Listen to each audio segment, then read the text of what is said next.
நாட்டையே உலுக்கிய பவாரியா கொள்ளையர்கள் வழக்கில் மூவரும் குற்றவாளிகள் என்று சென்னை சிறப்பு நீதிமன்றம் தீர்ப்பளித்துள்ளது. தமிழ்நாட்டில் 1995 முதல் 2005 வரை பவாரியா கொள்ளை கும்பல் பெரும் அட்டூழியத்தில் ஈடுபட்டனர். லாரிகளில் வந்து தனியாக இருக்கும் வீடுகளை நோட்டமிட்ட இந்த கும்பல் நள்ளிரவில் வீட்டில் உள்ளவர்களை தாக்கிக் கொன்று நகை, பணத்தை கொள்ளையடிப்பதை வாடிக்கையாக கொண்டிருந்தது. 2005 ஜனவரி 9 கும்மிடிப்பூண்டி தொகுதி அதிமுக எம்எல்ஏ சுதர்சனம் வீட்டில் நுழைந்த பவாரியா கும்பல் அவரை சுட்டுக் கொன்றதோடு நகை, பணத்தை கொள்ளையடித்து சென்றது. சுதர்சனத்தோடு பவாரியா கொள்ளை கும்பலால் 13 பேர் கொல்லப்பட்ட நிலையில் அப்போது முதலமைச்சராக இருந்த ஜெயலலிதா பவாரியா கொள்ளையர்களை சுட்டு பிடிக்க உத்தரவிட்டார்.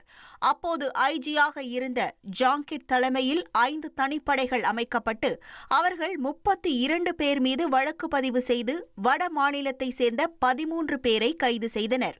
கைது செய்யப்பட்டவர்களில் 3 பெண்கள் ஜாமீன் பெற்று தலைமறைவான நிலையில் 4 பேருக்கு விசாரணை நீதிமன்றம் தூக்கு தண்டனை விதித்தது.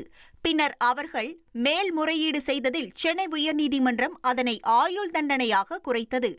இதில் கொள்ளை கும்பல் தலைவன் ஓம் பிரகாஷ் சிறையிலேயே இறந்துவிட்ட நிலையில் மீதமுள்ள ஜெகதீஷ், ராகேஷ், அசோக் மற்றும் ஜெயில்தார் சிங் ஆகிய 4 பேருக்கு எதிரான வழக்கு சென்னை கூடுதல் அமர்வு நீதிமன்றத்தில் நடைபெற்று வந்தது.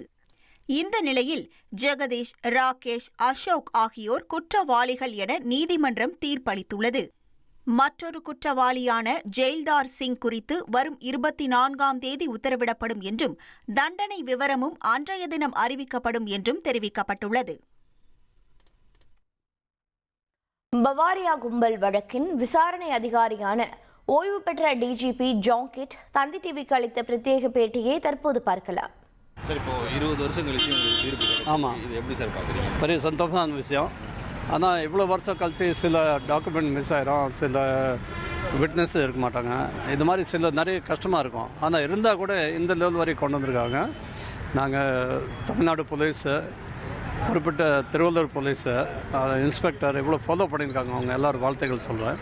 இல்லாட்டி எவ்வளோ ஃபாலோ பண்ணாமல் இது கன்விக்ஷன் ஆகிருக்காது. அது